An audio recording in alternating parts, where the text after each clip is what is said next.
Comic crew, buckle up. Clark Parker here for ComicsQuick, and today's a big one. Image and Skybound are dropping the most stacked creative team of the year on a brand new superhero universe called Terminal.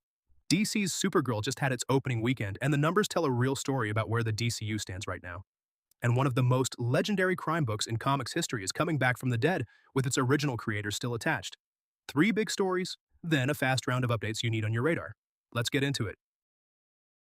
We're starting with Terminal because Image and Skybound just put together maybe the wildest creative team assembled on one book this year. Robert Kirkman and Joe Casey are co-writing with Andy Kubert, David Finch, and Arthur Adams all handling art chores together.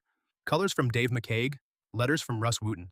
It's Kirkman's first trip back to straight superhero storytelling since Invincible, Kubert's first work outside Marvel or DC since the late 80s, and Adams's first interior art in years. The pitch. A secret war being waged across the world by two violent superhuman factions who blur the line between good and evil. A woman named Marilyn Howe goes looking for her missing sister and gets pulled straight into the middle of it, learning that the power to save the world means unlocking her own genetic code, if she survives finding out what that actually means. It hits shops July 22nd, and the whole team spent Monday night on a live stream doing signed book giveaways and answering fan questions, which tells you how genuinely hyped everyone involved actually is. This is the kind of lineup that usually means everybody's phoning it in for a paycheck. And from everything the creative team said, that's not what's happening here. Kubert's talked about pulling out old Jack Kirby material and hitting a Kirby exhibit at the Skirball Museum just to get his head right for this. That's someone taking a creator-owned book seriously, not cashing a check between big two gigs. My only hesitation is the one I'd have for any brand new universe built from scratch. 5 heavy-hitter creators on one launch issue can mean 5 different visions of the same world colliding instead of blending.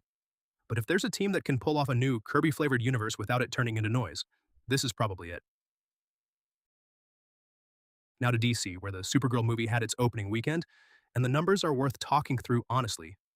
Woman of Tomorrow pulled in around 38 million domestic and 68 million worldwide against a production budget north of 170 million. A soft start by any measure. Well under the 50 million plus range analysts were projecting a few weeks out, and nowhere near the 125 million opening Superman put up last summer. Reviews landed mixed too, 57% with critics against a much warmer 77% with audiences, so the people who actually saw it liked it more than the people grading it.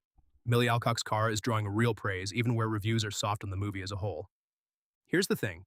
One soft opening for one film doesn't tell you where the whole DCU stands, but it does tell you the built-in audience for Superman doesn't automatically transfer to Supergirl. And James Gunn's slate needs this corner of the universe to work just as much as the flagship. The audience score gap is the number I'd actually watch. Word of mouth can still turn a soft opening into a long tail if the people who saw it keep telling friends to go. Whether that happens is the real story here, not the opening weekend number by itself. And over in DC Comics' Vertigo Corner, one of the most influential crime books ever printed is making a real return. 100 Bullets, the U.S. of Anger. Number 1 hits shelves tomorrow, reuniting Brian Azzarello and Eduardo Risso on this world for the first time since the original series wrapped. Lono's back, one of the only people who survived the fall of the Trust, and he's tracking blood back across the border after tragedy catches up with his old protege, Luke Hughes. It's an 8-issue limited series presented in stark black and white instead of the original's color work, stripping Risso's line work down to something even sharper than fans remember. What makes this one worth your attention instead of just another legacy title revival is that it's not a reboot or a passing of the torch story. It's the actual creative team telling the actual next chapter, more than 2 decades after the fact. That's rare, and it's the difference between a nostalgia cash-in and a genuine continuation. My only note is that black and white is a real swing for a series this identified with Risso's color palette, but if anyone's earned the right to reinvent their own book's look, it's the 2 guys who built it in the first place. If you have never read 100 Bullets, it is worth giving a read. One of my faves. Alright, rapid updates. 5 smaller stories worth a fast mention. Marvel's Midnight Universe just got a release date shakeup. Instead of staggering the launch across 3 months, all 3 Midnight books, including Jonathan Hickman's Midnight X-Men, are now dropping the same day, October 7th, as the only new Marvel comics released that week. Hickman's Mutants vs. Vampires book is still locked at 12 issues minimum, so this isn't a scope change, just a much bigger opening splash, complete with cloaked covers that only reveal their full art once you crack the book open. Absolute Martian Manhunter wraps up with issue 12 tomorrow, and Denise Camp and Javier Rodriguez are sticking the landing on their own terms. The ending's reportedly the same one Camp pitched from the start, just deepened along the way. Both creators are staying in the Absolute universe, with Camp moving into the big Absolute crossover event, and the pair re-teaming on a new DC Next Level book after that. Quick Spider-Man. Follow-up, Marvel's confirmed the controversial Shrug cover for Amazing Spider-Man number 1000 is staying put as a main cover, alongside the newer Pepe Larraz cover, added to make the anniversary number pop on shelves. Full lineups locked, book ships September 16th. Boom! Studios picked up the Invader Zim comic rights this week, promising reprints of the old Oni press run, plus brand new stories later this year. Small news next to everything else today, but that fan base is loud and loyal. Also, Stars picked up Boom! Studios Bone Parish with 50 Cent producing. And Image is finally collecting Howard Chaykin's American Flag.